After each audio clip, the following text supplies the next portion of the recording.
أرأيت إن كان على الهدى أو أمر بالتقوى أرأيت إن كذب وتولى ألم يعلم بأن الله يرى.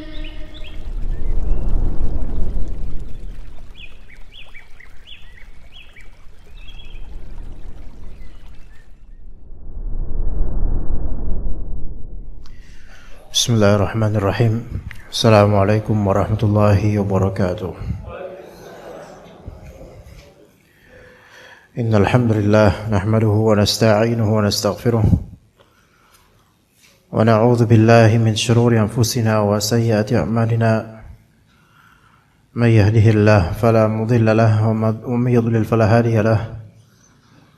Asyhadu an la ilaha illallah wahdahu la syarika lahu wa asyhadu anna Muhammadan abduhu wa rasuluhu la nabiyya ba'dah.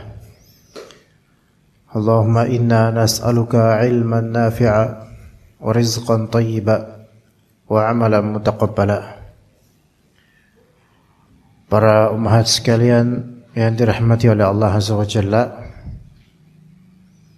insyaallah kita lanjutkan kajian kitab Madza Ba'dal Maut atau Apa Setelah Mati di halaman 139, masih tentang syafaat. Ada hadis yang cukup panjang.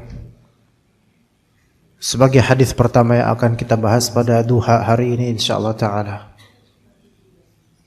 Hadis Abdullah bin Amr bin Al-As radhiyallahu anhuma anna Rasulullah sallallahu alaihi wasallam ama ghazwati Tabuk qama minal laili yusalli. Nabi SAW pada tahun terjadinya perang Tabuk, beliau qama minal lail, terbangun pada suatu malam untuk salat dan mendirikan salat. Qiyamul lail. Fajtama'a wara'ahu rijalun min ashabihi yahrusунah. Maka berdirilah beberapa orang sahabat untuk menjaga beliau sallallahu alaihi wasallam. Hatta shalla wa ansarafa ilaihim. Sampai beliau selesai salat, kemudian beliau menemui atau menghadap kepada para sahabat.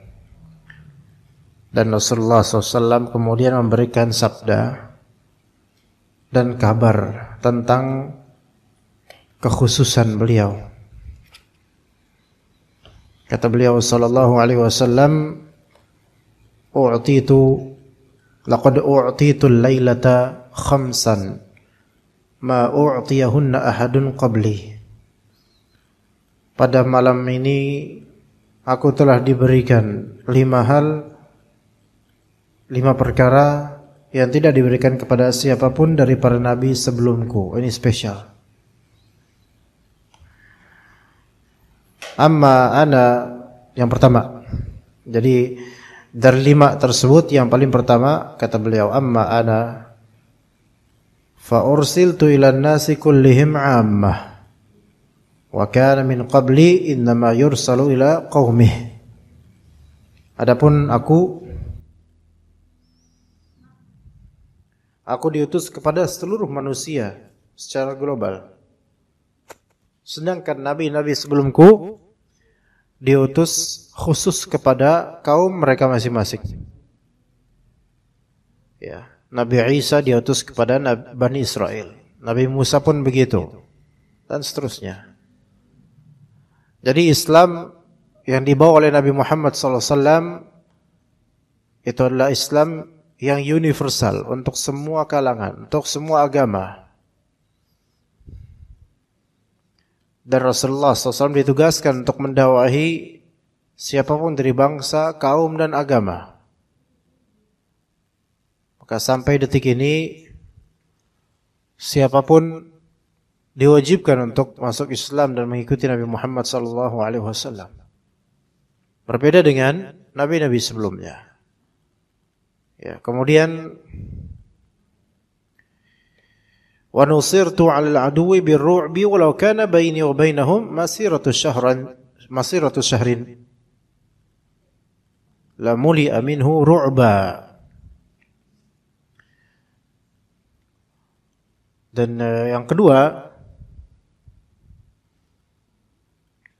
di antara spesialnya Nabi SAW, musuhnya Nabi ketika ingin berperang itu dibuat takut, dibuat gentar pada Nabi SAW, walaupun musuh-musuh Nabi itu berada di tempat yang jaraknya sejauh perjalanan 1 bulan jauh, maka mereka pasti akan ketakutan karena kewibawaannya Nabi SAW dan syariat yang dibawa olehnya. Itu yang kedua. Yang ketiga, wa uhillat liyal ghanaim akuluha wa kana min qabli yu'azzimuna aklaha kanu yuhriqunaha. Yang ketiga, harta rampasan perang kalau sudah selesai perang itu dihalalkan untukku, yaitu untuk syariat, untuk Nabi SAW dan para pejuang. Dan berlaku sampai sekarang juga begitu. Kalau berperang secara syar'i kemudian dapat rampasan perang, ghanimah, maka dihalalkan untuk pemimpin dan kaum muslimin dibagi-bagi dengannya. Sedangkan para nabi sebelumku itu tidak diperbolehkan memakannya. Mereka harus membakar ghanimah tersebut. Jadi membakarnya ini menunggu api dari langit.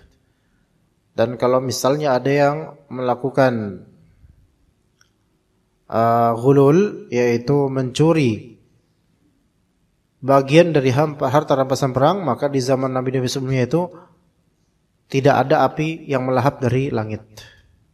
Jadi kalau dikumpulin tuh harta rampasan perang, ditumpuk semua, maka Nabi sebelum Nabi Muhammad SAW dan juga para pejuang itu mereka akan apa? Mereka akan menunggu.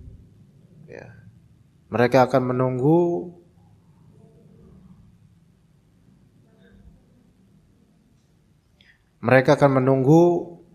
lahapan api dari langit.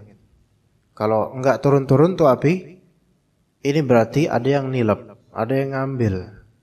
Ya, tidak akan terlahap, tidak akan datang api itu kecuali sudah komplit semuanya ditaruh, enggak ada yang ngambil. Itu dulu. Tapi di zaman Nabi SAW maka ditumpuk, dikumpulkan dan dibagi-bagi secara syar'i oleh pemimpin. Oke. Kemudian berikutnya kekhususan yang keempat. Kata Nabi SAW, wa ju'ilat liyal ardu masjida wa tahura aynama adrakatni salatu tamassahtu wa sallaitu wa kana min qabli yu'azzimuna dzalika innama kanu yusalluna fi kanaisihim wa bi'ihim. Nah ini yang keempat. Yang keempat, bumi atau tanah telah dijadikan masjid dan tempat yang atau zat yang bisa mensucikan untukku, untuk muslimin. Jadi bumi ini, tanah ini, dimanapun kita bisa sholat, kecuali yang dikecualikan, yaitu kuburan atau kamar mandi, tempat najis, itu jelas dikecualikan. Dan juga ada juga yang dikecualikan lainnya, yaitu tempat berhentinya unta. Tempat berhentinya unta kita dilarang untuk sholat padanya. Juga dilarang sholat di tempat yang biasa dilakukan kesyirikan, ritual kesyirikan di situ, karena potensinya seolah-olah menyerupai orang-orang musyrik. Juga di tempat yang pernah diberikan azab oleh Allah Ta'ala, kutukan karena mungkin melakukan sodomi atau apa, kemudian Allah Ta'ala hukum dengan hukuman-hukuman, orang-orang itu tertimbun di bawah, maka dilarang sholat di situ. Jangankan sholat, mengunjungi dan melewati aja itu nggak boleh. Jadi tanah ini boleh kita salat dimanapun dan sah. Selain itu, tanah itu tahur, suci dan menyucikan. Suci dan menyucikan. Dimanapun aku, yaitu Nabi Muhammad dan kita semua berada ketika saat untuk mendirikan salat telah tiba, bisa saja segera bertayamum kalau tidak ada air, lalu menunaikan kewajiban salat. Orang-orang sebelumku, para nabi sebelumnya itu tidak bisa melakukan hal itu. Artinya mereka hanya mendirikan ibadah di dalam kanais, yaitu gereja-gereja mereka dan sinagog-sinagog mereka. Yaitu orang Bani Israel ya, Yahudi atau Nasrani, atau orang Bani Israel. Nah, adapun kalau mereka salat atau beribadah di rumah, maka mereka tidak disebut beribadah. Maksudnya tidak disebut salat, tidak disebut salat. Nah, kita sekarang bisa salat dimanapun. Bahkan Nabi SAW menganjurkan salat sunnah di rumah bagi laki-laki. Lebih afdal di rumah dibandingkan di masjid kalau untuk salat sunnah. Kemudian debu itu menjadi materi yang membuat suci seseorang. Kalau tidak ada air, maka dengan debu suci dan mensucikan. Dan kemudian kata Nabi SAW, wal khamisatu hiya ma hiya qila li sal fa inna kulla nabiyyin qad sa'al. Dan yang kelima, yaitu dikatakan kepadaku, mintalah, sesungguhnya setiap nabi telah meminta. Maka kata Nabi SAW, fa akhartu mas'alati ila yaumil qiyamah fa hiya lakum wa liman syahida an la ilaha illallah. Maka aku tunda permintaanku pada Allah Ta'ala nanti di hari kiamat. Permintaan itu untuk kalian dan untuk orang bersaksi bahwa tiada Tuhan yang berhak disembah melainkan Allah. Dalam hadis riwayat Anas, bahwasanya syafaati li ahlil kaba'ir min ummati. Syafaatku untuk sebagian umatku yang melakukan dosa besar. Taib. Yang dimaksud di sini adalah Nabi SAW memberikan syafaat untuk manusia nanti. Dan kata Nabi tadi dalam hadis riwayat Anas bin Malik, syafaati li ahlil kaba'ir min ummati. Syafaatku untuk sebagian umatku yang melakukan dosa besar. Taib. Ketika seorang itu muslim dan dia wafat dalam keadaan Islam, maka Allah Ta'ala akan tempatkan dia di surganya. Tetapi dilihat juga tentang timbangan dosanya. Ya, timbangan dosanya. Ini menunjukkan bahwasanya orang Islam jika dia bertauhid dan bersih dari dosa, maka dia masuk surga tanpa hisab. Kalau misalnya dia mukmin beriman namun memiliki dosa, jika dosanya itu lebih sedikit daripada kebaikan yang dominan, maka semoga Allah Ta'ala masukkan ke surga tanpa neraka. Tapi tetap butuh syafaat.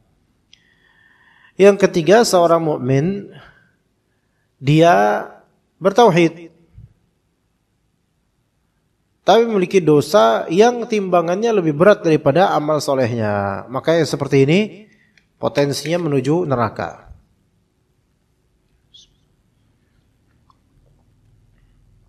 Kata Allah Subhanahu wa taala surah Al-Qari'ah, "Faman thaqulat mawazinuhu," apa terusannya, Bu? Bahwa fi 'ishatir radiyah. Siapa yang thaqulat mawazinuhu, siapa yang berat timbangan amalnya, maka dia berada di kehidupan yang diridhai oleh Allah Azza wa Jalla. Dunia dan juga akhirat lebih-lebih. Nah, sebaliknya, wa man khaffat mawazinuhu fa ummuhu hawiyah wa ma adraka ma hiya narun hamiyah. Maka siapa yang ringan sekali amalannya, kalah dengan amalan buruknya, maka dia berada di neraka, yaitu api yang menyala-nyala. Nah, api yang mencekam dan disekam. Maka coba kita lihat di keseharian kita lebih banyak dosanya atau pahalanya. Ya. Maka seseorang ketika dia menjalani kehidupan, dia harus melihat, bertakwa pada Allah dan melihat, unzur nafsum ma wal tanzur nafsum ma qaddamat lighad. Hendaklah dia melihat apa yang dia lakukan untuk esokan harinya, yaitu maksudnya esok di sini adalah hari kiamat. Pertanggungjawabannya dan hisabnya. Nah, syafaat dari Rasulullah SAW, kata beliau, untuk ahli kabair min ummati, untuk para pelaku dosa besar di kalangan umatku, umat Nabi Muhammad SAW. Adapun pelaku dosa ini memang membutuhkan syafaat, namun semuanya dikembalikan kepada kehendak Allah. Kalau Allah ampuni, maka terampuni. Kalau Allah tidak ampuni, maka khalas, masuk ke neraka. A'udzubillahi min dzalik. Dan pada waktunya untuk mendapatkan keluaran atau jalan keluar dan dikeluarkan dari neraka, maka dia butuh syafaat dari Nabi SAW. Dan juga mungkin syafaat lainnya dari para malaikat dan orang-orang saleh.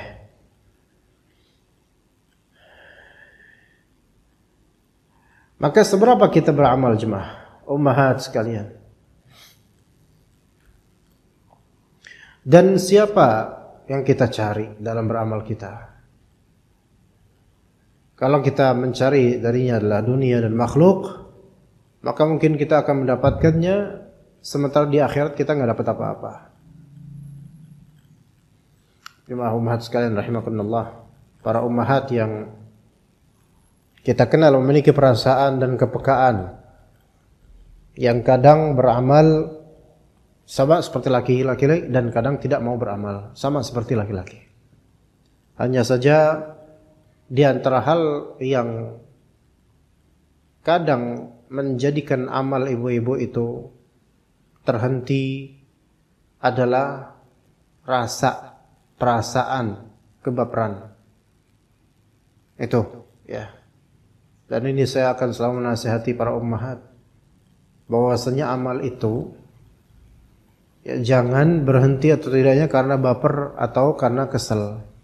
Kalau bisa ya. Melainkan karena Allah. Berhenti karena Allah, melanjutkan karena Allah Azza wa Jalla. Kita ini baik ummahat ya, terutama ummahat dan juga para bapak, seringkali beramal karena mood. Lagi mood. Kalau lagi enggak mood, hilang amalnya.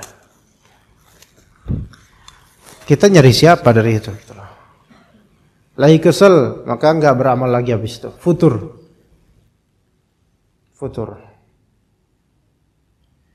Ini banyak sekali cabang contohnya dari banyak bidang.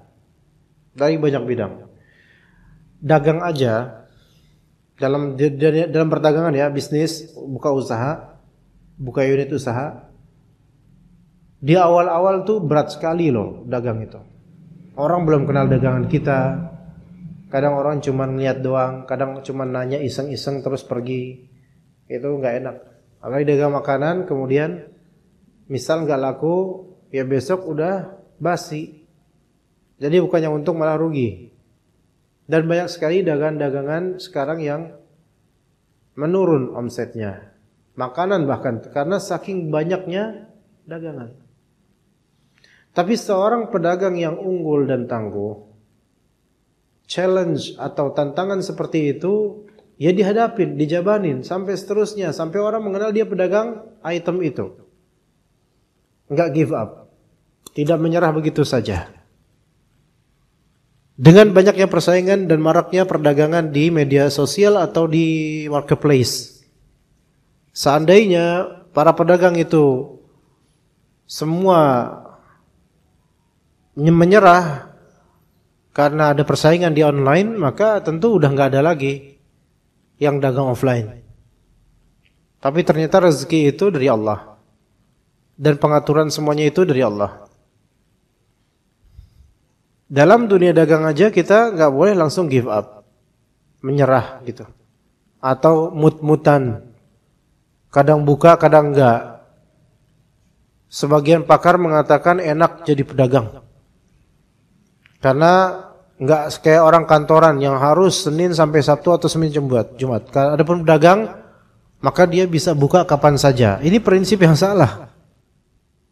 Kalau lagi malas nggak buka, kalau lagi rajin buka. Ini salah.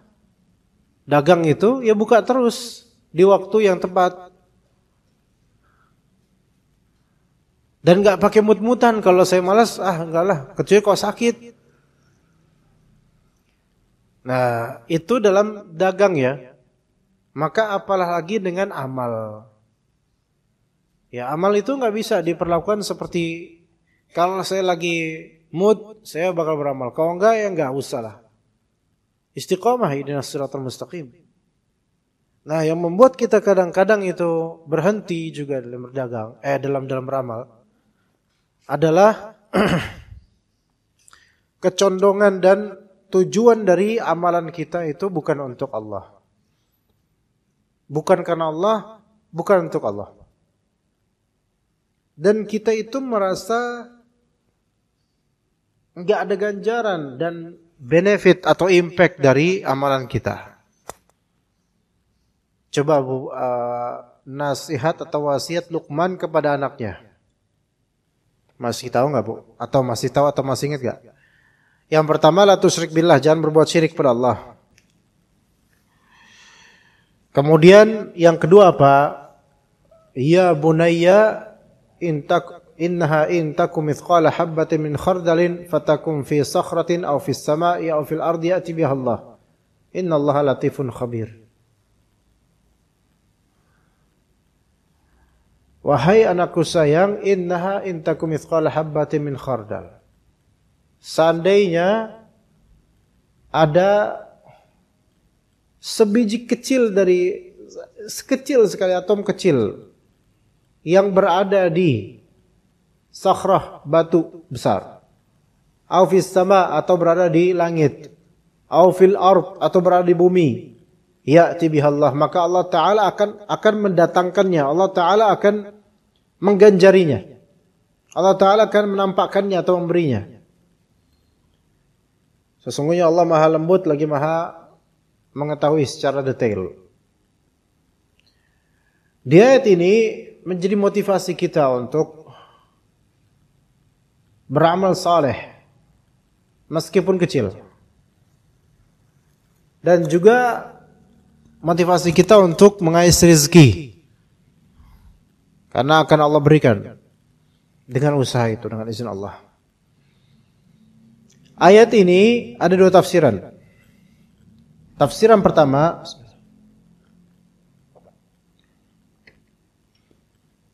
tentang amal. Ayat ini tentang amal. Tafsiran kedua tentang rezeki. Apa artinya gini? Kalau amal ya, yang pertama. Wahai anakku, jika ada amalmu yang sangat kecil, amalmu itu seperti kecilnya sesuatu di batu, atau kecilnya sesuatu di langit, atau kecilnya sesuatu di bumi ini manapun. Artinya, whatever dan whenever, apapun amalmu dan apapun kamu lakukan, bahkan wherever, dimanapun kamu lakukan amal tersebut, ya'ti bihallah, maka Allah Ta'ala akan zahirkan dan tampakkan ganjarannya. Gak mungkin Allah sia-siakan kalau memang ikhlas dan sesuai syariat. Ibu-ibu, nah konteks ibu-ibu nih. Bu, pernah gak dihargain suami? Pernah Bu? Udah capek di rumah, kan bukan kerja di rumah, tapi beramal, ingat? Ibu di rumah kerja atau beramal? Kerja. Beramal. Atau beramal yang merupakan pekerjaan. Atau kerjaan rumah. Ya, terserah lah. Yang penting itu amal lah. Ya. Oke. Tapi pekerjaan atau amalan yang saleh, yang baik. Seperti mengurus rumah, memandikan anak, mengayomi anak, mendidik anak, dan seterusnya. Adapun tiktokan itu bukan pekerjaan atau bukan amal. Itu kegabutan. Ya. Yang kadang suami juga udah penat di luar.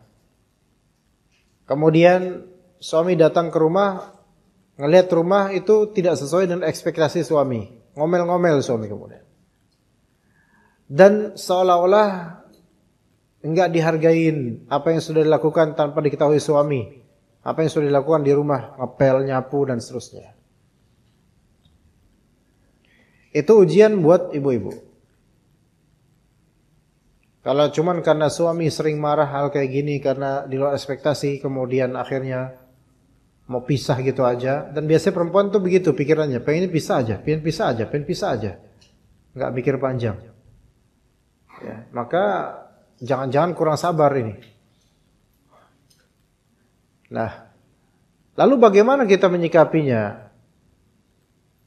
Yakni bahwasanya segala amalan sekecil apapun, bahkan cuma nyikat WC, kalau memang itu niatannya karena kebaikan dan karena Allah, ya'ti bihallah, maka Allah Ta'ala perhitungkan amal tersebut. Sekecil apapun amalan itu. Walaupun cuma mindahin batu atau rintangan dari jalan. Nabi SAW dalam sebuah hadis mengatakan, aku melihat seorang pria itu sedang muter-muter dengan kendaraannya di pohon yang sangat besar di surga. Besar sekali pohonnya. Ini orang muter-muter dengan kendaraannya, dan setelah Rasulullah SAW perhatikan apa sih amalan yang membuat dia itu enak banget tinggal di surga di bawah naungan pohon lama. Maka jawabannya adalah dia dulu dengan ikhlas menghindarkan rintangan di jalanan untuk kaum muslimin. Enggak Allah sia-siakan, Bu. Tidak Allah sia-siakan. Juga ibu-ibu sekalian,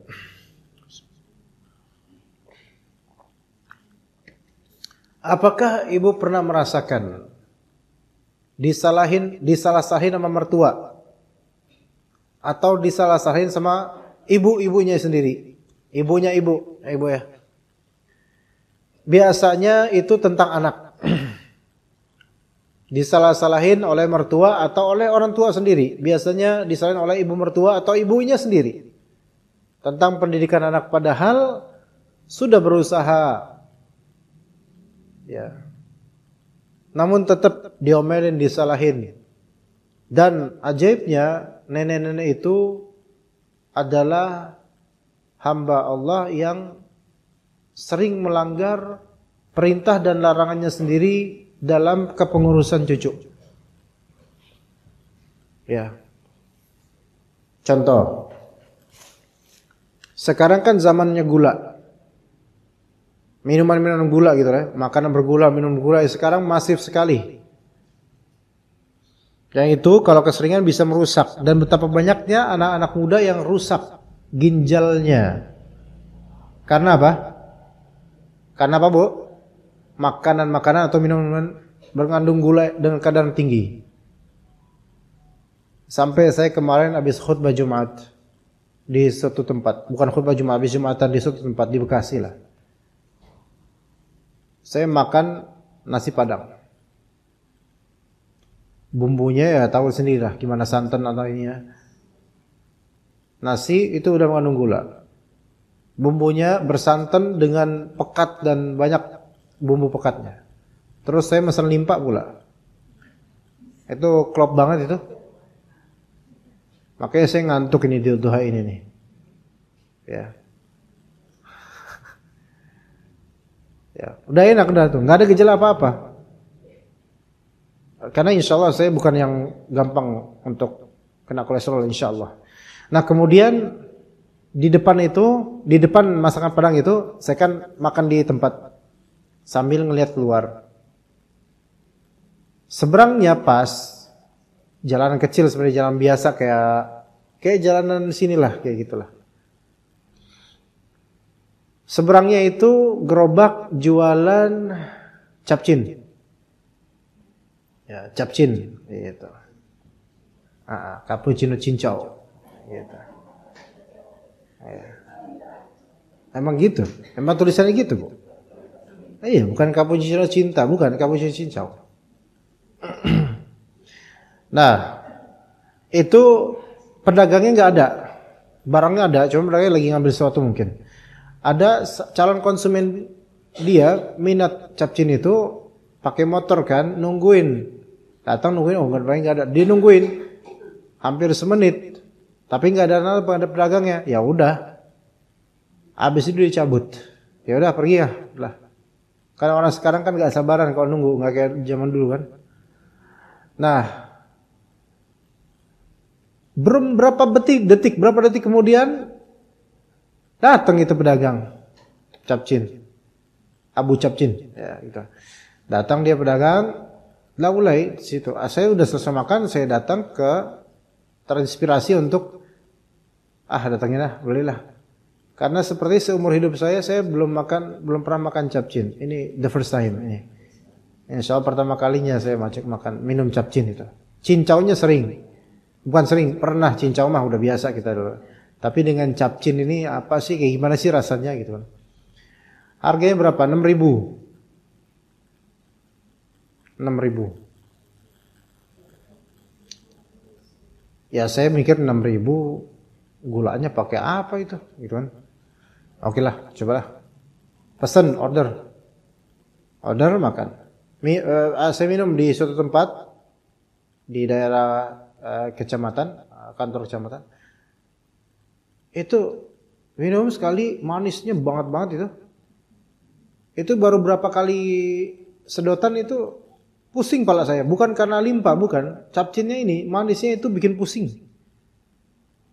Dan agak batuk kemudian di malam harinya sedikit batuk gitu, efek dari esnya mungkin atau gulanya. Ini baru satu sampel ya, Bu ya. Maksudnya saya nggak punya penyakit dalam, nggak punya riwayat apa-apa. Tapi ini minum seperti itu langsung terasa kayak rengat itu, pala itu kayak berat gitu loh. Subhanallah, saking jahatnya itu gulanya. Ya 6.000-an. Ya mungkin ada efek dari sebelumnya, limpa mungkin. Tapi saya nggak menganggap gitu. Karena emang ini rasanya itu yang betul-betul bikin penat gitu. One sample, itu satu sampel. Sekarang kita lihat banyak dari perempuan, Bu, kerja. Dan mereka itu kebiasaan punya stok apa? Minuman-minuman seperti ini. Banyak, bahkan kadang-kadang satu orang, satu akhwat itu beli 2, satu capcin, satu pocin, ya, pondok Cina, ya, satu apa sih? Ya teh lah, boba, ya boba, rasa Oreo, rasa apalah terserah lah itu. Jadi untuk siang sampai asar capcin, untuk asar sampai pulang boba, subhanallah. Itu everyday, Bu. Masih pada bujang, Bu, masih belum nikah. Itu banyak di kantor-kantor. Banyak banget kayak gitu. Sedangkan minum air putih itu cuman buat setelah makan doang. Udah. Bismillah. Kira-kira bakal bersarang gak tuh penyakit, Bu, kira-kira? Banget. Dan itu yang membuat nanti ketika nikah, hamil, baru kerasa itu efeknya. Kalau dulu kan baru kerasa efek makanan minuman pas udah tua, Bu, ya. Kalau sekarang banyak baru kerasa efek makanan minuman yang gak dijaga nanti pas hamil. Itu. Kerasa tuh baru tuh. Memang hamil itu bukan sesuatu yang ringan bagi perempuan. Butuh betul-betul kebugaran fisik dan itu pun subhanallah. Nah, kalau udah dimuqaddimahkan sebelumnya bertahun-tahun dengan konsumsi makanan-makanan seperti itu, nanti apa yang terjadi? Ya. Makanya sekarang sesar itu sangat banyak dibandingkan dulu. Karena faktor diantaranya pendukung yaitu makanan minuman seperti ini. Oke. Ini merusak tidak? Merusak dan bisa merusak ke depannya, makin merusak.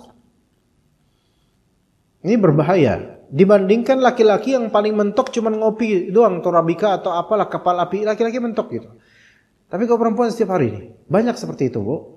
Karena udah nggak bisa lagi menahan dari jajan-jajanan pinggir jalan. Ya, Bu ya. Istri, dimanapun istri, kalau diboncengin sama suaminya, suami itu istiqomah lihat ke depan, istri belok-belok kelihatannya. Iya. Benar, Bu. Saya tuh hafal banget, Bu, perempuan. Karena istri saya berapa, Bu. Jadi tahu. Tahu banget perempuan saya, Bu. Saya istiqomah ke depan, istri manapun, perempuan manapun, itu pasti rukuk manapun, kalau bisa dihafal sama dia. Diingat dan dilihat di Google Maps penilaiannya dan seterusnya. Riset-riset seperti ini gitu loh. Subhanallah. Tiba-tiba besok udah ada tuh makanan merek itu di rumah. Subhanallah. Itu karena sekarang Allah Ta'ala mudahkan untuk konsumsi apapun. Apakah itu tidak bermadarat untuk kedepannya? Bermadarat untuk kedepannya. Nah, kemudahan-kemudahan ini membuat kita itu nggak memikirkan hari esok, Bu. Mental banyak dari orang zaman sekarang adalah mental yang besok apa gampanglah. Karena nggak bisa menahan nafsunya. Ini dari segi makanan minuman. Begitu juga dari segi komunikasi, internet, dan banyak hal lainnya yang kita ini mulai menuju proses, menuju individu yang nggak mikirin akhirat. Yang nggak mikirin konsekuensi akhirat dengan perbuatan kita di dunia. Itulah Nabi SAW, itulah yang Nabi SAW khawatirkan pada kita. Ketika dibukakan untuk kalian dunia. Ini sekarang dibukakan buat kita dunia. Ini yang paling Rasulullah SAW takutkan. Ini dari hal kecil aja saya contohkan, Bu. Boba, minuman ini, minuman itu. Teh botol. Coba dulu coba, Bu. Kita paling kenal teh. Es teh itu paling teh botol sostro. Udah gitu dong.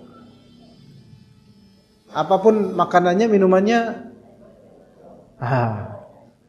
iya udah. Sekarang itu ada semua. Ada NU, nanti Muhammadiyah lagi lama-lama ada.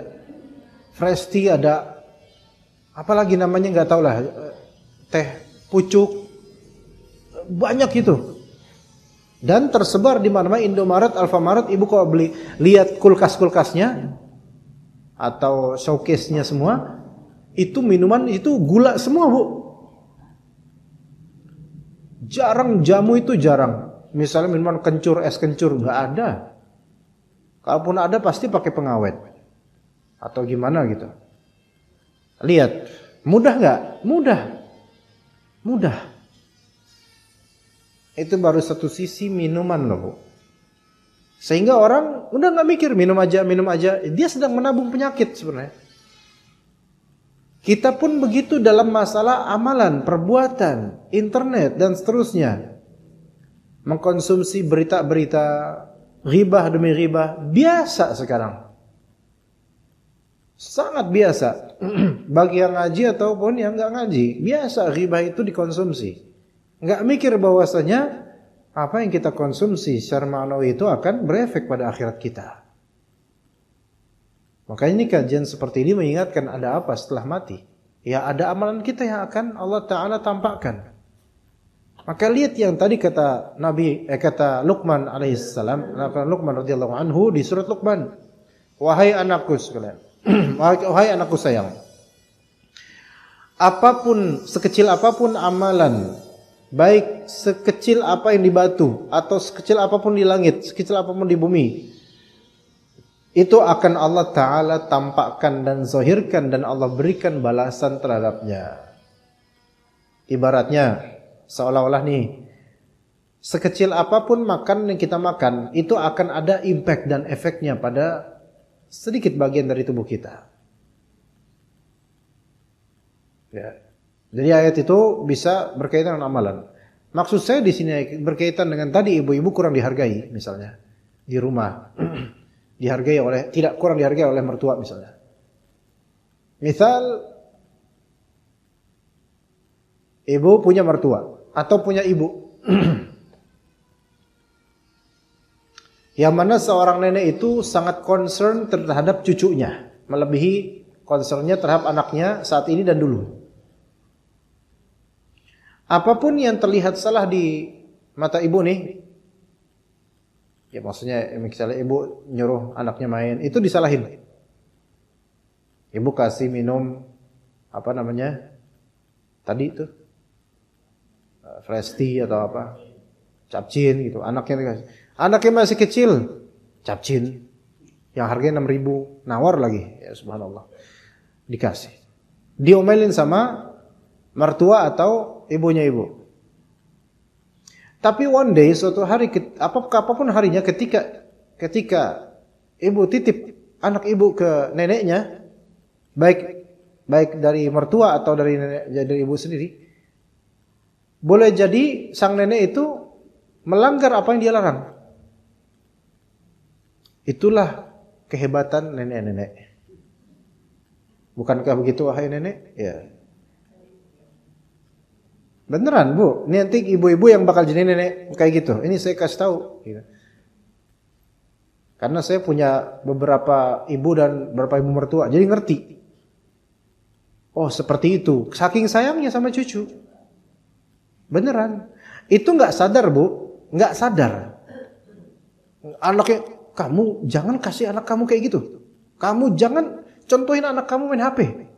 Ternyata neneknya pas nginep di rumahnya kasih HP juga, ya udah nggak apa-apa, Maya, nonton aja nggak apa-apa. Tapi jangan ketahuan sama ibu kamu. Nah, itu sebenarnya sadar nggak sadar Bu kayak gitu. Ya, jadi kita ini sampel seperti ini mungkin nggak banyak dibahas di tempat lain, tetapi ini perlu diungkap dan diperhatikan. Karena tidak sedikit dari rumah tangga yang broken itu di antara penyebabnya adalah adanya dualisme pemikiran yang bertentangan dan tidak ada yang bisa mengalah. Begitu, ibu-ibu sekalian. Nah, kalau misalnya ibu sudah berusaha mendidik anak, sekali anak bandel atau sekali anak salah, ibu yang disalahin. Padahal sudah berusaha. Ingat ayat yang tadi saya sebutkan di surah Luqman. Ibu itu walaupun seluruh makhluk tidak menghargai ibu, maka Allah Ta'ala akan mendatangkan pahala buat ibu. Enggak bakal Allah lupakan. Kita ini manusia berpotensi melupakan kebaikan orang. Termasuk ibunya ibu-ibu, termasuk mertuanya ibu-ibu. Bisa dilupakan kebaikan ibu. Bahkan suami ibu sangat potensial untuk melupakan kebaikan ibu. Tapi ingat, masih ada Allah dan selalu akan ada Allah yang akan memberikan ganjaran buat ibu. Maka jangan terlalu sedih, ibu. Ini tentang semua ibu-ibu yang ada di muka bumi ini. Yang kadang-kadang amalannya udah baik tapi enggak dihargain. Ya, begitu. Itu yang pertama. Kedua, tafsiran kedua untuk ayat ini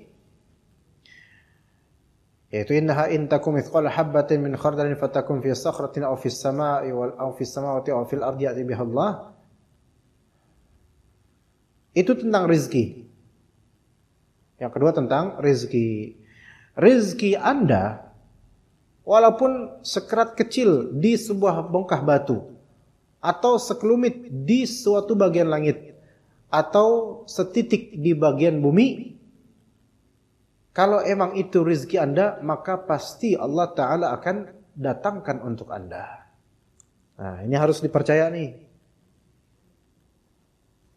Dan rezeki itu yang nentuin siapa? Ya Allah. Yang nentuin caranya datang, Allah.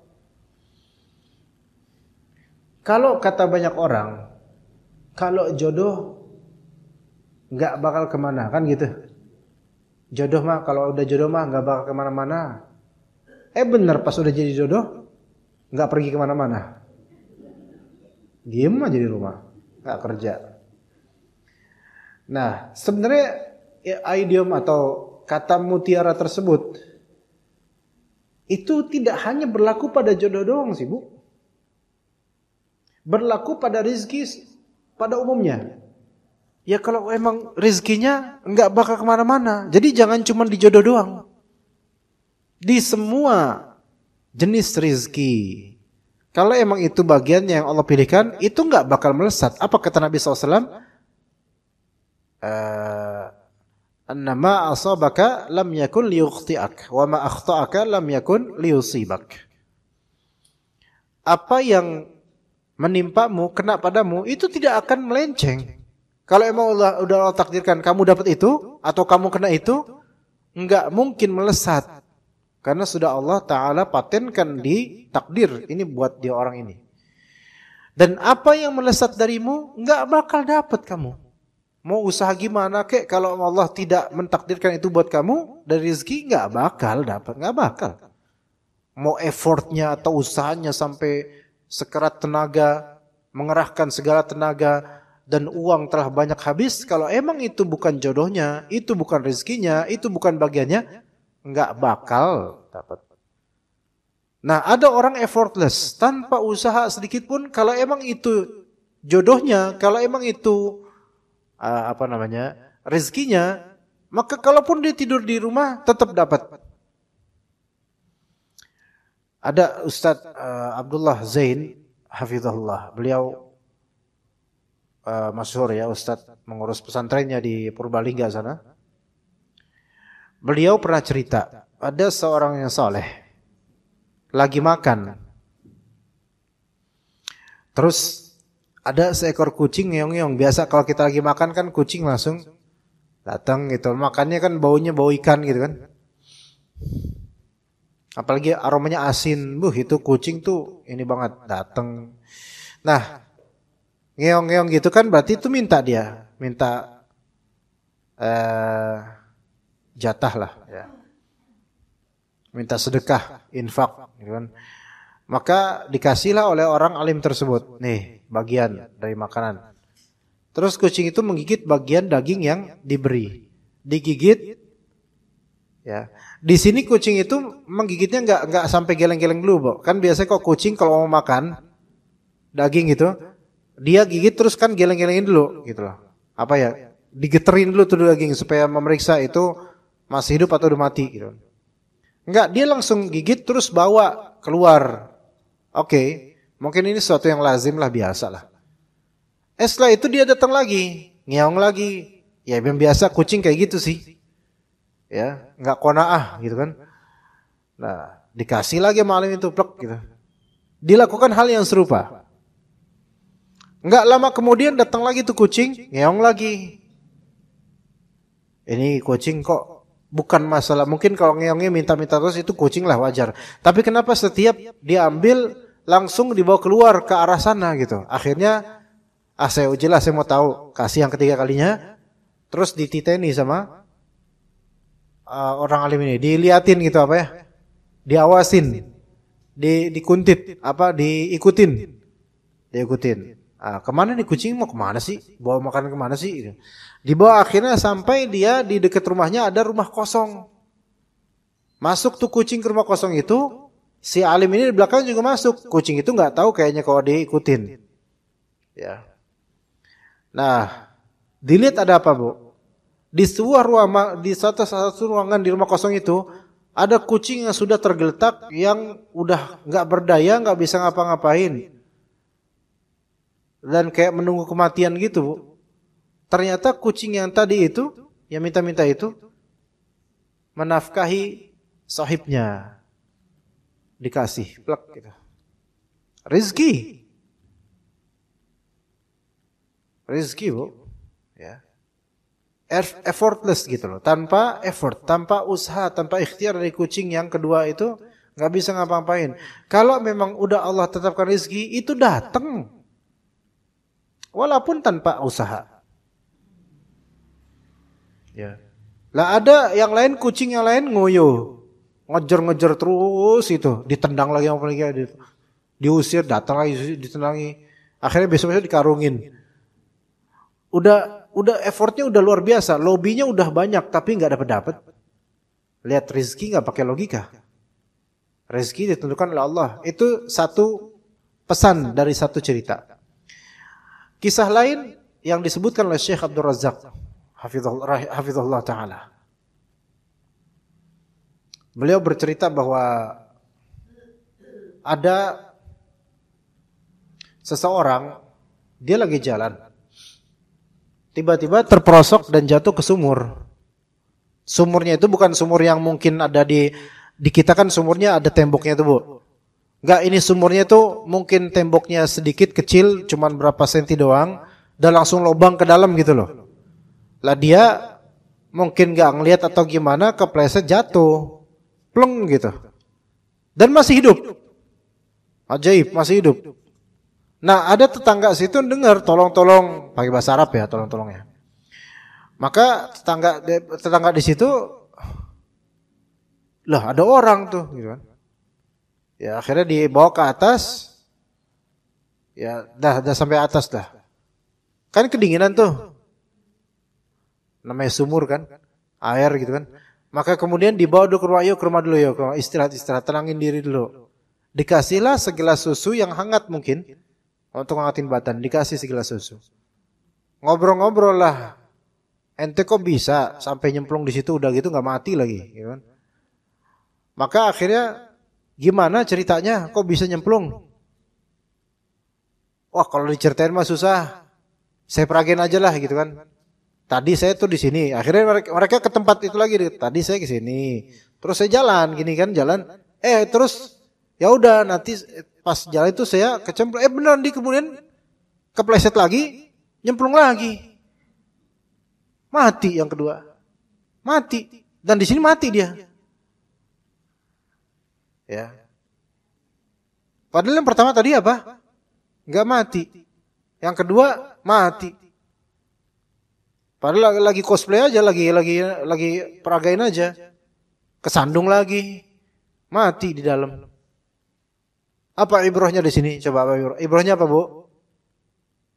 Tidak akan seseorang itu mati sampai sempurna rezekinya, telah terpenuhi semua rezekinya. Apa rezeki dia tadi? Segelas susu itu. Jadi Allah Ta'ala sudah mencanangkan dia dapat rezeki susu. Jadi jangan mati dulu. Ntar habis makan minum susu baru malu mati.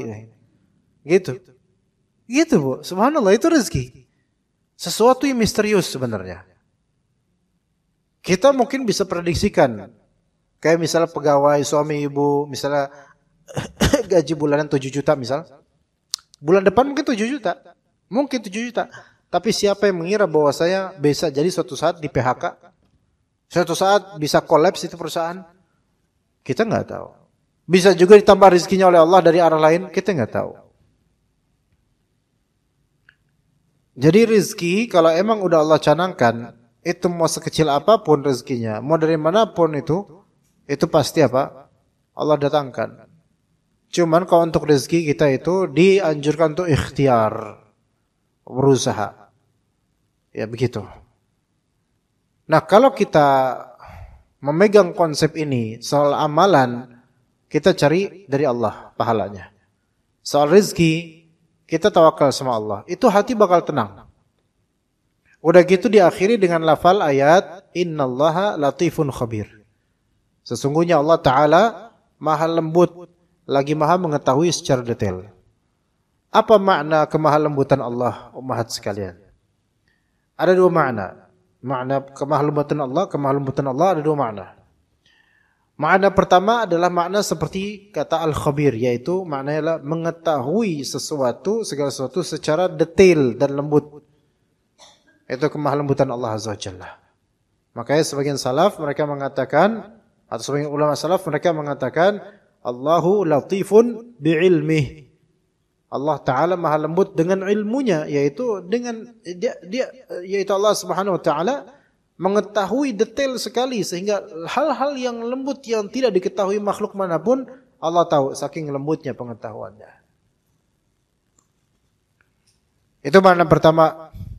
Nah, di mana ini kalau ibu punya keluh kesah, ngerasa nggak dihargain, hati itu dibaca dan diketahui oleh Allah Azza wa Jalla. Walaupun ibu tidak curhat ke siapapun, karena tidak ada yang mau mendengar. Allah maha lembut. Allah tahu kok, gitu loh. Allah tahu. Kemudian makna kedua dari latif. Makna kedua dari latif yaitu Allah Ta'ala menjawab doa-doa kebaikan seorang beriman dari arah yang tidak disangka-sangka. Allah Ta'ala menjawab doa-doa kebaikan orang beriman dari arah yang tidak disangka-sangka. Itu merupakan kemahalembutan Allah. Ibu minta sesuatu sejak lama. Ibu kira sesuatu ini akan Allah datangkan lewat jalur A pada suatu tahun atau kapan, tapi tiba-tiba Allah Ta'ala lewatkan jalur C yang ibu nggak pernah ngira dari jalur itu, ternyata itu yang lebih bermanfaat. Inilah lembutnya Allah Azza wa Jalla. Ya. Nah, ada seorang kisah ya. Dan ini bukan berarti saya menjelekkan poligami, karena saya juga praktisi. Tapi yang terjadi di beberapa kejadian itu benar-benar masih harus ditata lagi nih, terutama suaminya. Itu ada seorang perempuan. Dia dulu mungkin sudah nikah, mungkin anaknya udah usia, kayaknya anaknya usia kuliah mungkin ya. Mungkin udah 18 tahun lalu lah menikah udah. Jadi bukan pernikahan yang baru terhitung jari gitu loh. Ini udah jari gak cukup untuk menghitungnya gitu loh. Menghitung tahunnya. Maksudnya udah lama bu. Belasan tahun mungkin 20 tahun saya gak tahu. Al-muhim diceritakan. Dan ini cerita real juga. Ini ibu-ibu ini mu'alaf dulunya. Orang Bali. Dulu agamanya Bali. Ya. Nah, lalu dia entah itu teman sekolah atau teman kantor ya, saya juga lupa ceritanya. Ada ini laki-laki ini Muslim. Insyaallah baiklah gitu ya. Pengen sama dia, tapi dia juga harus mu'alaf dulu, harus masuk Islam. Maka masuk Islamlah perempuan tersebut. Menikahlah mereka. Itu kalau ceritanya Cinderella, kalau udah menikah, itu tinggal after that they live happily ever after. Kan gampang itu. Itu di dongeng. Enggak bu, kalau di kenyataan nikah, maka pasti ada masalah. Karena disitulah pahalanya. Gitu loh. Udah, alhamdulillah sebenarnya dari awal pernikahan terus, masya Allah, baik-baik saja semua. Tapi cuman ini sayangnya si ibu-ibu ini, ummahat ini yang dulu sebelum nikah mu'alaf, itu terlalu solehah bu. Ada nggak terlalu solehah? Sebenarnya nggak ada ya. Cuman solehah di sini maksudnya adalah dia itu betul-betul sangat penyabar, sangat menerima, dan kalau ada kesulitan apa itu nggak komplain ke keluarganya, selain karena karakternya begitu, ya karena keluarganya itu orang kafir musyrik semua gitu loh. Jadi dia nggak tahu kepada siapa mengadu kalau untuk urusan rumah tangga. Gitu. Apalagi dia punya karakter harus bersabar. Ya, jadi nerima, bersabar gitu. Taib. Semua baik-baik aja sebenarnya, anak-anaknya baik-baik aja. Namun qadarullah mungkin suaminya sedang diuji. Saya sendiri berharap semoga Allah Ta'ala berikan hidayah pada suaminya. Suaminya diuji. Saya tidak komplit ingat ceritanya, cuman waktu itu diceritakan cukup panjang. Ya intinya gini, dia nikah lagi dengan seorang perempuan yang seingat saya mungkin lebih tua dari suaminya kayaknya. Karena dicomblangin juga ya. Akhirnya nikah lah, tapi nikahnya itu nikah yang siri. Maksudnya siri di sini bukan siri si istri nggak tahu, bukan. Siri di sini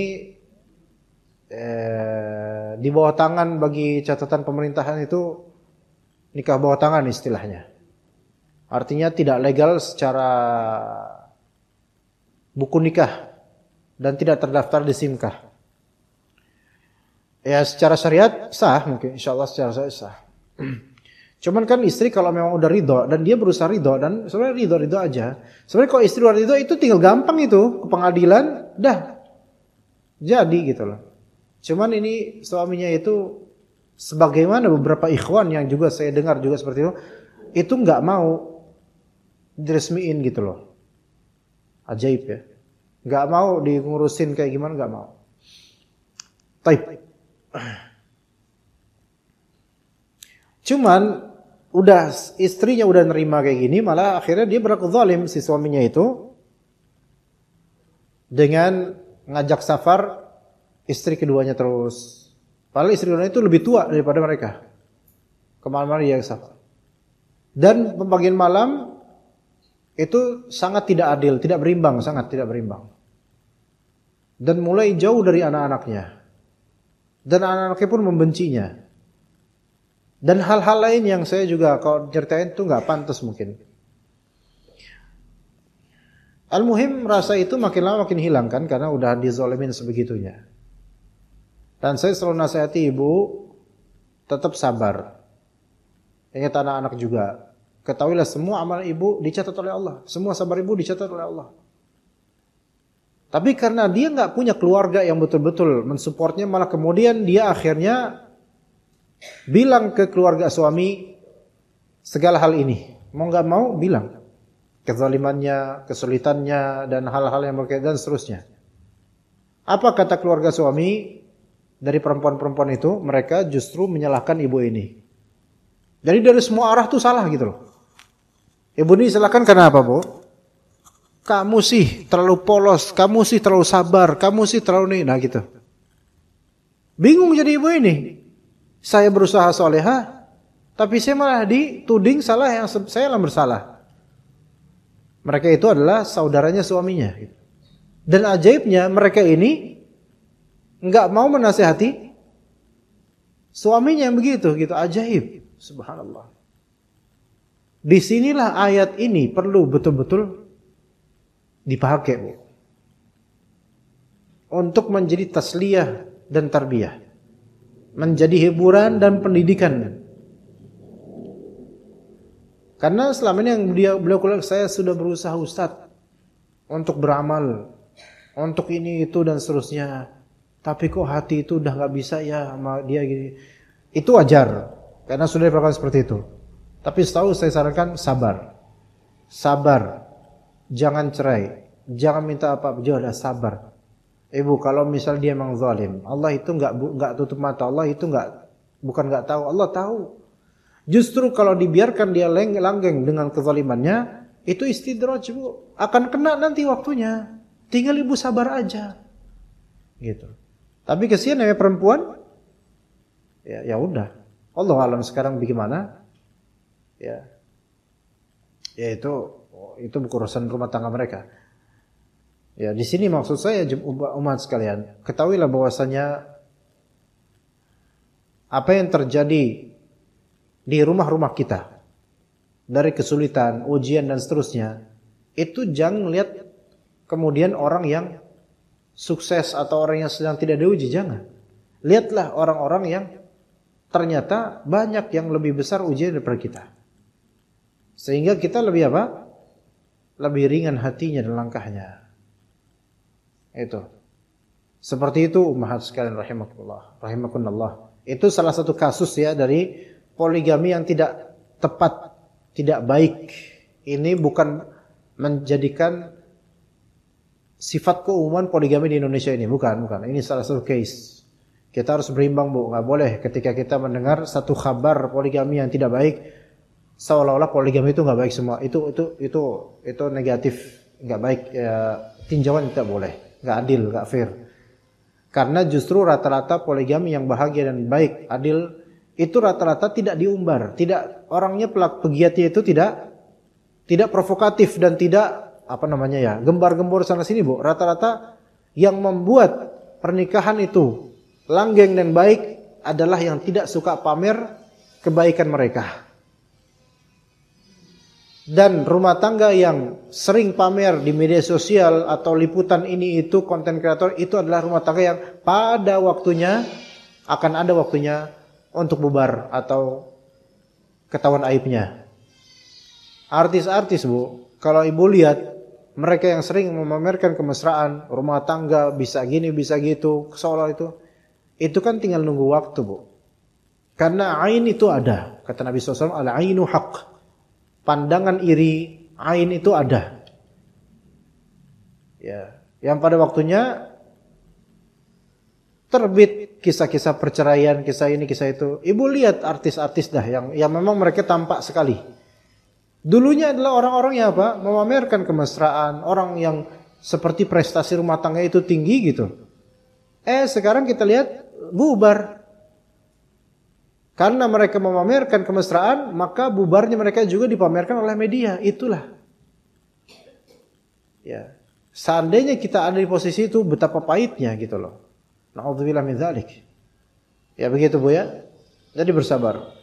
Juga soal rezeki, misal ada di antara kita, di antara ibu-ibu yang Allah Ta'ala uji dari segi rezeki. Sebenarnya rezeki itu alhamdulillah, masya Allah kuantitasnya cukup lah. Tetapi cukup yang tidak mencukupi, gitu loh. Maksudnya cukup di sini cukup besar untuk strata umumnya, tapi tidak mencukupi untuk kebutuhan keluarganya. Seperti anaknya butuh kuliah, anaknya butuh sekolah, SPP. Sekarang kan namanya sekolah, sampai level TK aja uang pangkal bisa 6 jutaan. Ya Bu ya. Itu baru TK, TK atau SD, SD atau TK, SD lah ya. Ada yang uang pangkal 10 juta, TK Bu. Dulu ibu sekolah uang pangkal ada nggak Bu? Boro-boro ngerti uang pangkal. SPP aja gope, ya kan? Dulu masya Allah. Tapi sekarang itu subhanallah. Dan anak-anaknya serempak. Satu mau masuk SMP, satu mau masuk SMA, satu mau kuliah. Dalam bulan Maret sampai Agustus itu bulan-bulanan. Iya, bagi sebagian suami. Makanya ubannya makin banyak itu. Tapi ya begitulah rezeki, Bu. Kalau memang udah rezekinya mau sampai kempot nyari duit, insya Allah dapat. Jadi stabil anak-anaknya, insya Allah ada rezekinya, insya Allah. Kalau memang minta sama Allah dan jujur, Allah kasih rezeki. Ya kadang ibu-ibu juga uring-uringan, kesian suaminya udah banting tulang, ya udah kemana-mana nyari. Subhanallah. Saya kemarin pun, tapi semoga Allah Ta'ala jadikan bapak-bapak yang muslim ini yang sedang diuji rezekinya, soal rezekinya, semoga makin dekat sama Allah. Saya terinspired begini, Bu. Kemarin saya sempat ke pom bensin. Kemarin apa kemarin lagi saya lupa lah. Saya juga lupa pom bensin mana, pokoknya di pom bensin Pertamina. Karena nggak mendapatkan masjid, saya sholat di musola pom bensin. Imam saya ketika itu sopir taksi Bluebird. Dan dia sudah tua, rambutnya udah putih, kulitnya udah mulai keriput-keriput, mungkin usianya menjelang 60 lah. Ya Allah, ini dia sholat. Orang ya Bu ya, kalau orang zaman dulu gitu, orang tua gitu, sholat itu kayak nggak pura-pura gitu. Emang betul-betul orang yang sholatnya nggak pura-pura tuh, masya Allah kelihatan gitu. Sholat, terus habis sholat dia doa gitu, doa sendiri gitu. Itu doanya dari posenya itu, ini pose yang orang yang tulus, insya Allah ya mudah-mudahan. Saya terenyuh. Akhirnya setelah keluar saya pakai sepatu, saya interview beliau, saya ngobrol. Itu sholat zuhur apa asar saya lupa ya. Udah berapa kali narik hari ini Pak? Bluebird yang mobil gede ya. Alhamdulillah udah 3 gitu. Alhamdulillah. Ya tapi 3 itu mungkin belum sampai target gitu. Maksud saya di sini orang seusia segitu yang bentar lagi pensiun gitu, masih harus berselancar di jalan-jalan untuk mencari konsumen yang mau numpang di mobilnya. Sementara orang sekarang lebih banyak memilih online. Dan saya lihat kostumnya, saya tanya ke Pak, Bapak baru ya di Bluebird ya? Oh iya, saya baru 2 bulan. Saya lihat kostumnya kayak gini nih, rata-rata baru nih. Emang dulu kerja apa? Dia cerita dulu kerja ini, kerja sekarang di Bluebird. Oke, alhamdulillah, mudah-mudahan rezeki lancar. Tapi saya di sini perhatikan, apakah ketika misal saya atau suami ibu di usia segitu masih bisa kerja atau enggak gitu.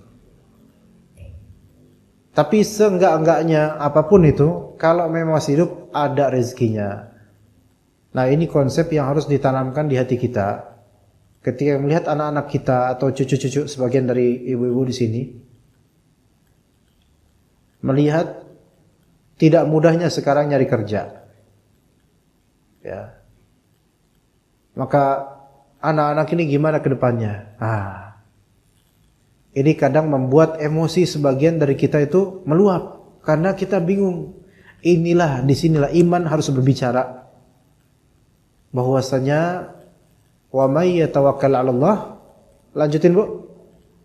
Wa may yatawakkal 'ala Allah fa huwa hasbuh. Siapa yang bertawakal sama Allah, maka Allah akan mencukupi dia. Nah gitu, Bu. Kalau misalnya ibu-ibu sering nuntut suami, "Mas, ini gimana ya nanti anak-anak ini." Itu kalau sering ngomong gitu lama-lama suami empat juga itu. Udah capek di jalanan, lu ngomong kayak gini lagi. Aduh, dah tawakal aja sama Allah gitu. Bener, tawakal sama Allah. Bismillah. Apalagi kalau misalnya ternyata ibu-ibu adalah orang yang atau ummahat yang dimakmurkan suaminya. Tiap hari suami pulang bawa nasi berkat. Dari mana? Dari kondangan fulan. Dia undang, kagak. Ini mencuri namanya. Gak boleh, Bu, kayak gini. Jangan mau, Bu. Karena itu hak orang. Gak, misalnya suami ibu duit selalu ada. Selalu dikasih. Nafkah lancar. Pulang bawa oleh-oleh. Walaupun dari kecamatan sebelah, bawa makanan. Makan ada terus. Itu sebenarnya rezeki yang harus disyukurin terus, Bu. Jangan dikufurin. Karena kata Allah apa? La in syakartum la azidannakum wa la in kafartum inna adzabi lasyadid. Kalau kalian bersyukur, aku tambahkan. Kalau kalian kufur, Allah Ta'ala dia kalau kalian kufur, maka enggak bakal Allah tambah. Enggak ngomong gitu. Allah bilang apa? Kalau kalian kufur, sesungguhnya azabku itu pedih. Azabku itu keras. Boleh jadi ada orang kufur nikmat, tapi tetap diberi oleh Allah.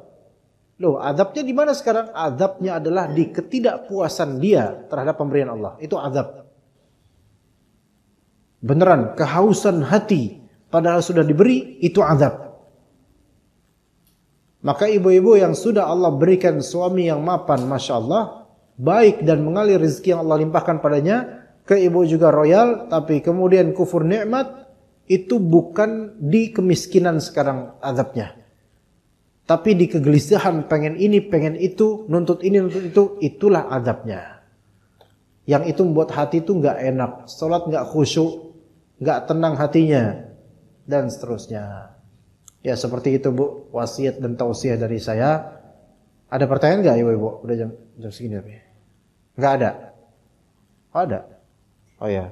Kalau pertanyaan langsung juga boleh, Bu, sebenarnya kalau memang kedengaran. Ada yang mau nanya langsung gak, Bu? Gak ada. Assalamualaikum warahmatullahi wabarakatuh.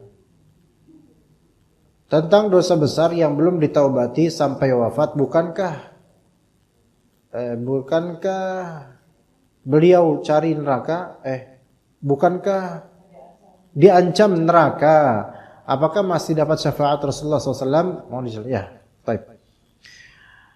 Inilah dosa besar itu mengancam dosa besar. Pelaku dosa besar terancam masuk neraka.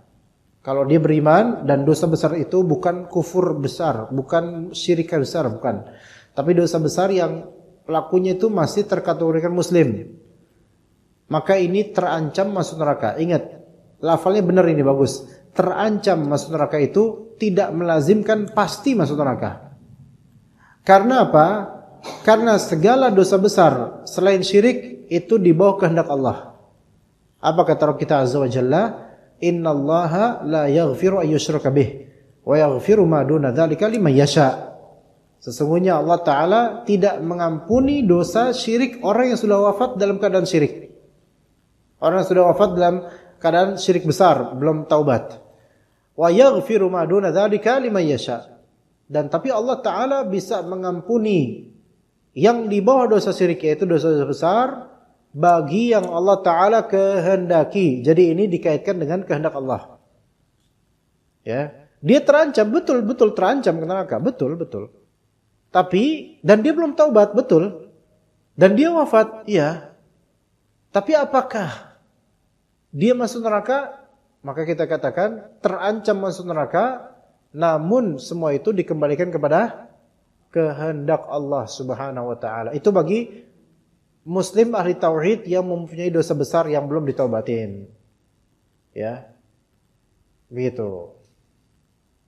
Ya. Jadi tetap diancam.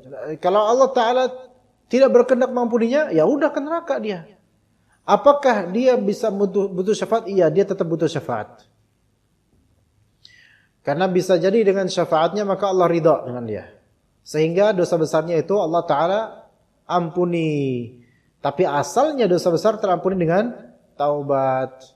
Begitu. Nah, kalau dia udah masuk neraka pun, misalnya na'udzubillah min dzalik, apakah dia tetap butuh syafaat? Butuh syafaat untuk di-upgrade dan dikeluarkan dari neraka menuju ke surga. Jadi semuanya butuh syafaat.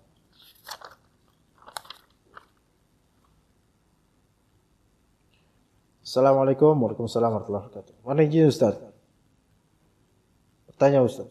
Bagaimana dan kapan kedudukan doa itu mengubah takdir? Mohon penjelasannya. Taib. Iya. Asalnya gini, Bu. Pahami baik-baik. Takdir Allah Subhanahu wa taala itu ada beragam macam. Ya, takdir Allah Ta'ala ada beberapa macam. Pertama, takdir di Lauh Mahfuz. Lauh Mahfuz itu adalah suatu kayak apa ya? Catatan abadi yang ada pada Allah, yang mana Allah Ta'ala memerintahkan pena untuk menulis seluruh dari takdir yang berlaku.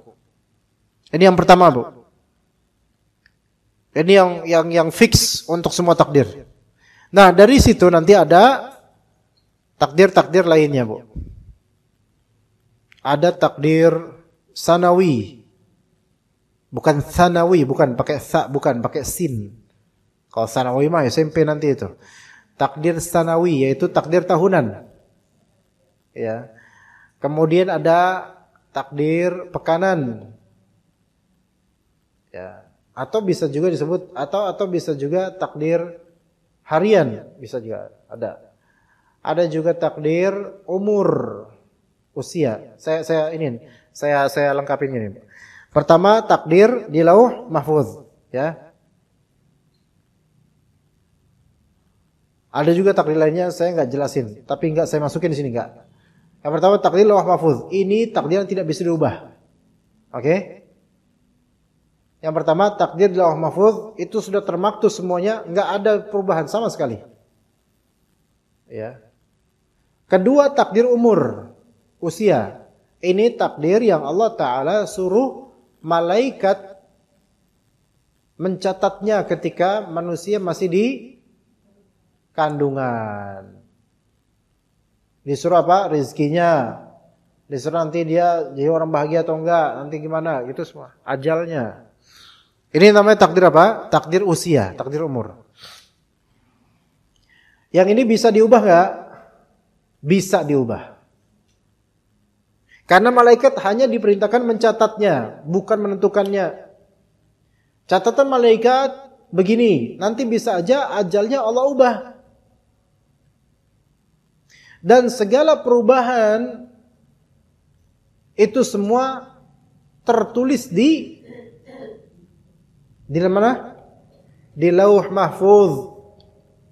Bahwasanya ini orang dicatat takdirnya, dicatat malaikat sekian Rabiul Awal dia mati jam sekian. Sebelum dia menuju kematiannya dia telah silaturahim. Maka Allah ubah, Allah panjangkan usianya. Nah, catatan kejadian perubahan tersebut itu sudah ada catatannya di Lauh Mahfuz. Paham enggak di sini Ibu-ibu? Sederhana gitu. Di catatan malaikat pas di janin dulu 12 Rabiul Awal dia bakal wafat.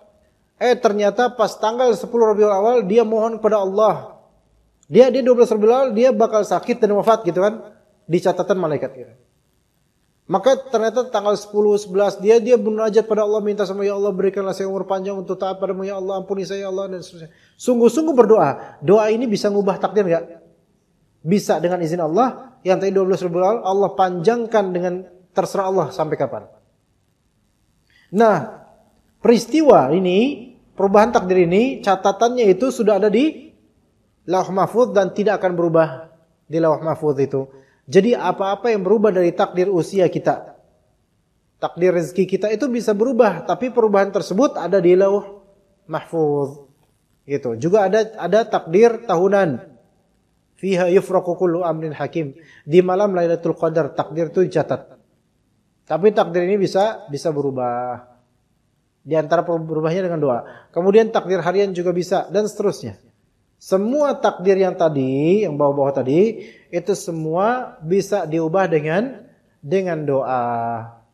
Bisa diubah dengan doa. Iya. Ya. Misalnya nih, sebenarnya ditakdirkan sore ini atau hari ini ditakdirkan, duha ini ditakdirkan ketimpa tangga misalnya. Ya, ketimpa tangga misalnya. Namun ternyata tadi pagi baca zikir pagi petang. Allahumma afini fi badani. Allahumma afini fi. Ya Allah selamatkanlah badan saya. Yang dia lewat ada tangga jatuh. Ternyata jatuh di belakangnya. Bleg gitu. Yang tadinya sekian detik dia itu mestinya apa? Ketimpa. Nah karena dia berdoa seperti itu maka Allah Ta'ala jaga dia. Begitu Bu. Tapi semua perubahan takdir ini itu semua ditulis ada di Lauh Mahfuz bahwasanya takdir ini dia akan diubah pada tanggal sekian, diubah takdirnya menuju takdir ini gitu. Gimana Ibu-ibu? Bisa paham sampai sini? Iya, seperti itu. Wallahu a'lam. Jadi takdir bisa diubah dengan doa, tapi itu takdir yang kata ulama takdir tafsili, yaitu takdir rincian. Adapun takdir Lauh Mahfuz maka tidak bisa berubah karena segala perubahan takdir itu sudah ditulis fix di Lauh Mahfuz. Itu wallahu alam, kita cukup sampai sini insyaallah. Barakallahu fikunna jami'an wa sallallahu ala nabiyyina Muhammad wa ala alihi wa sahbihi ajma'in. Subhanakallahumma bihamdika asyhadu an la ilaha illa anta astaghfiruka wa atubu ilaik. Wassalamu alaikum warahmatullahi wabarakatuh.